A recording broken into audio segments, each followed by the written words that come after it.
Mesdames et messieurs, merci de vous informer sur notre canal. Bienvenue sur Agboville Direct. Au sommaire de cette édition, les populations d'Agboville à l'initiation aux technologies et aux techniques de base de sauvetage à l'appel de l'Office national de la protection civile. Initiez-vous aux gestes qui sauvent et devenez des citoyens sauveurs.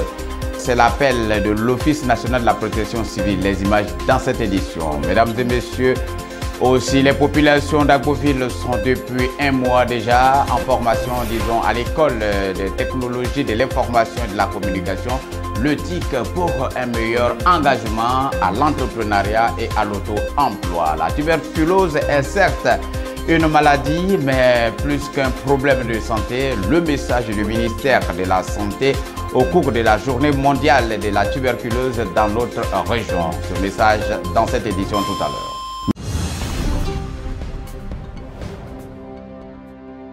Mesdames et messieurs, nous vous le disons, le comité civilo-militaire de la région de l'Agnébé-Thiassa, en collaboration avec l'Office national de la protection civile, organise depuis lundi des séances de formation des populations agbovilaises sur les gestes qui sauvent avec les pompiers civils d'Agboville. Une formation financée par le PNUD en collaboration avec l'ambassade du Japon. Mesdames et messieurs, nous vous demandons de regarder les images. Poitrine, thorax, c'est le même thème. La victime peut avoir une plaie, peut avoir quelqu'un qui l'a poignardé, donc la respiration est en difficulté.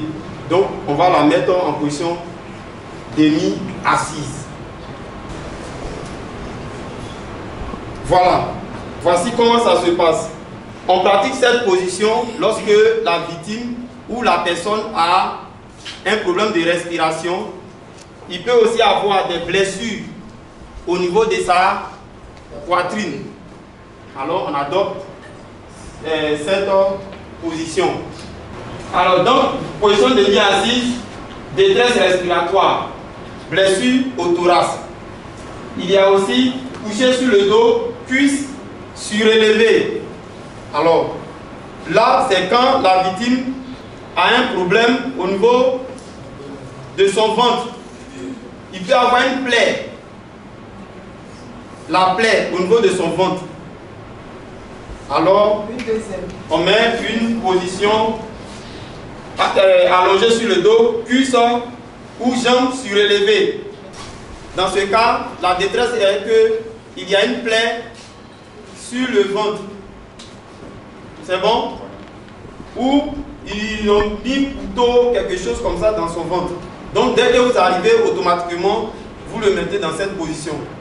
Soit vous-même vous devenez le support pour soutenir la jambe, ou soit aussi vous cherchez une chaise ou bien quelque chose d'autre pour soutenir la jambe. Voilà, mesdames et messieurs, c'est avec la formation des membres du comité civilo-militaire de la région de l'Agnébé-Thiassa que les pompiers civils d'Agboville ont commencé ces formations des populations d'Agboville aux gestes qui sauvent. Je vous demande de regarder. Voilà, vous pouvez, il y a du feu dans la marmite. C'est à ce moment-là que vous abandonnez la cuisine.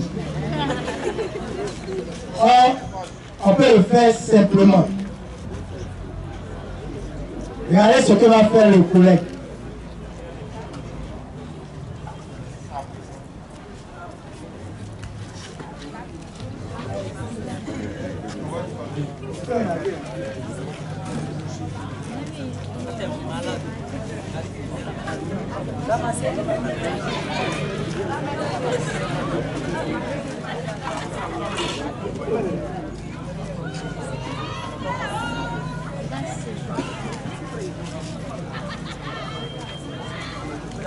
Ok.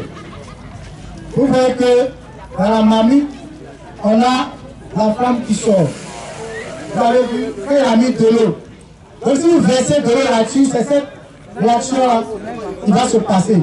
Il a mis la serviette d'un kilomètre. Faites un torchon ou une serviette.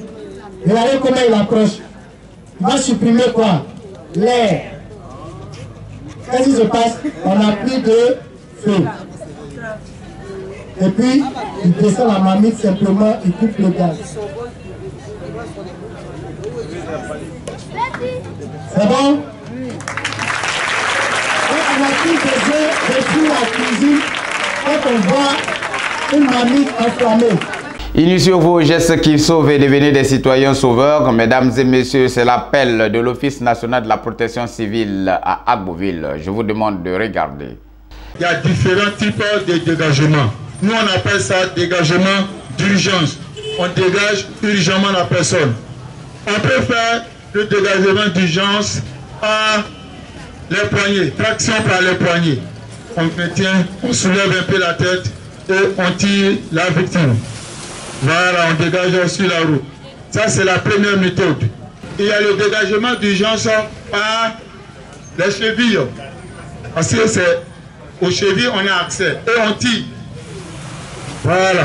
Mais là, il y a un risque. On voit que c'est sa tête qui traîne à terre. Mais est-ce que, faites le choix. On laisse, le mieux va venir marcher sur lui, ou bien on le tire et puis sa peau est enlevée. Il faut faire un choix. Il y a aussi le dégagement d'urgence par les aisselles. Donc, on fait asseoir la victime, on la tient comme ça, et on la tire doucement pour l'écarter du danger. C'est bon? Il y a aussi le dégagement d'urgence par équipier relais. C'est-à-dire la personne est sous un véhicule. On n'a pas accès à attirer ses membres inférieurs. On n'a pas accès à attirer ses bras ou bien ses pieds. Mais qu'est-ce qu'il faut faire? Il est sur le véhicule. Là, nous on utilise deux personnes. Une personne qui rentre sur le véhicule ou bien sous le danger et va attraper la victime. Il y a une manière de saisir. Là, il rentre, il protège la nuque de la personne et lui-même, il protège son visage. L'autre équipier vient, ils vont tirer pour dégager la personne. Voilà. Voilà. Ça, c'est équipier relais. La caravane régionale de la sensibilisation de la jeunesse de l'Agnibi-Tiassa sur l'éducation à la culture civique pour la cohésion sociale et le développement de notre région est lancée depuis ce week-end. C'est à Agboville que ça a commencé. Mesdames et messieurs, c'est en présence du préfet de région et des élus de la région que cela a eu lieu. Le message du premier adjoint au maire de la commune d'Agboville à la fin de cette cérémonie. Le maire que vous êtes, vous pensez que cette caravane-là pourra mettre fin à tous ces autres que nous constatons? C'est toujours utile. Et quand on constate que la jeunesse elle-même veut se prendre en charge, c'est de notre devoir d'accompagner cette jeunesse. C'est pour cela que nous n'avons pas hésité. Nous sommes convaincus qu'on pourra aboutir, puisque la jeunesse elle-même connaît ce problème et elle va nous aider à le faire. C'est un combat que nous avons mené, nous avons commencé. Quand la jeunesse s'y engage, nous sommes les plus heureux. Et donc nous sommes prêts à soutenir cette jeunesse. C'est pour cela que ce matin, avec tout le calendrier chargé, nous avons pu faire présent et soutenir le Parlement des jeunes dans ce combat. Le président de la jeunesse des Côtes d'Ivoire était à ce lancement. Son message aux jeunes à la fin de cette cérémonie également. La jeunesse doit comprendre qu'elle est le socle de la nation. Et donc elle doit être la gardienne de la nation. Elle doit être la gardienne de la paix en Côte d'Ivoire, de la cohésion en Côte d'Ivoire. Que le développement, tel que nous l'avons dit tout à l'heure, que le développement qui a commencé aussi harmonieusement, que ce développement puisse continuer à exister. Et que la Côte d'Ivoire puisse continuer à rayonner dans l'aspect des nations. Et que notre pays soit un modèle présenté au monde entier par le travail qui s'est fait aujourd'hui et qui va continuer à se faire. Mais c'est la jeunesse qui doit se positionner comme vigile de cette stabilité et de ce développement. Mesdames et messieurs, nous allons écouter maintenant le message du préfet de région André Okponou au cours de cette cérémonie. Les jeunes, ce n'est pas demain, les jeunes, c'est aujourd'hui. Et si aujourd'hui on n'est pas avec vous, si on ne vous sent pas, si on n'est pas là pour vous soutenir, vous appuyer, vous guider, vous orienter, évidemment, demain ne vous appartiendra pas. Donc c'est pour cela que je souhaitais être présent pour dire que nous ne vous oublions pas. Je m'associe à tout ce qui a été dit ici et je voudrais vous dire que je vais m'engager aussi auprès de vous pour que nous puissions aller dans les écoles. Je ne pourrai pas partir dans toutes les villes, mais je vous fais la promesse d'aller au moins dans un des chefs du département pour pouvoir parler.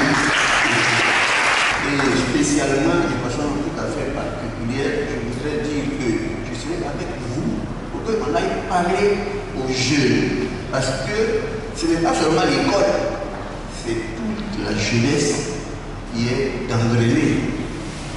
La jeunesse, il prend de la drogue. La jeunesse, il vend de la drogue.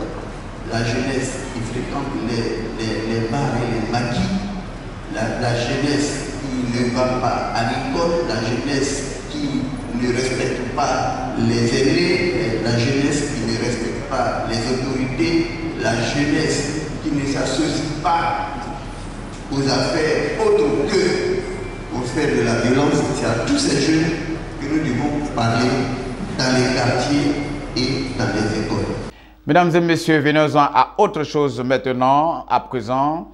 La tuberculose est certes une maladie, mais plus qu'un problème de santé. Le message du ministère de la Santé au cours de la journée mondiale de la tuberculose. La tuberculose, nous le disions tout à l'heure, c'est une maladie, donc un problème de santé, mais à la réalité, pour beaucoup de ces aspects, notamment les raisons, les causes de la maladie, beaucoup de ces causes ne sont pas d'autres sanitaires. Donc le monde de la santé gère les conséquences d'un problème qui réellement a beaucoup sa place dans la communauté. C'est l'objet d'ailleurs d'un appel à une implication davantage forte des communautés dans le cadre de la lutte contre cette maladie.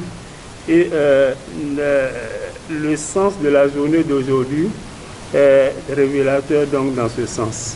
Et que cette journée puisse nous permettre de prendre davantage conscience de l'existence de la tuberculose et de la nécessité pour tous de s'investir au mieux dans la lutte contre cette maladie. Mieux, le ministère a saisi l'occasion pour faire apprécier les incidences fâcheuses de cette maladie sur la vie de notre pays. Je l'ai dit, la tuberculose va au-delà d'un problème de santé. Quand un enseignant est malade de la tuberculose, c'est au moins 6 mois de congé.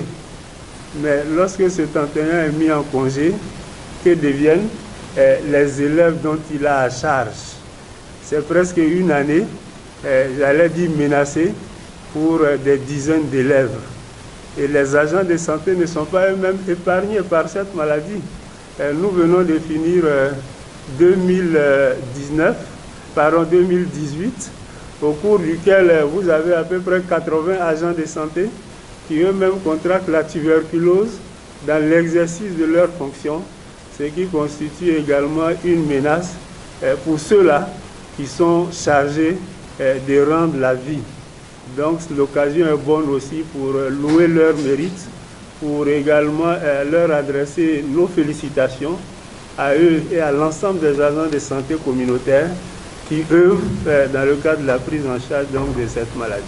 Les populations d'Agboville, nous vous le disons depuis un mois déjà, sont en formation, disons à l'école des technologies de l'information et de la communication pour une meilleure appréciation, disons, engagement à l'entrepreneuriat et à l'auto-emploi. Plus de précisions avec un des formateurs. Regardez.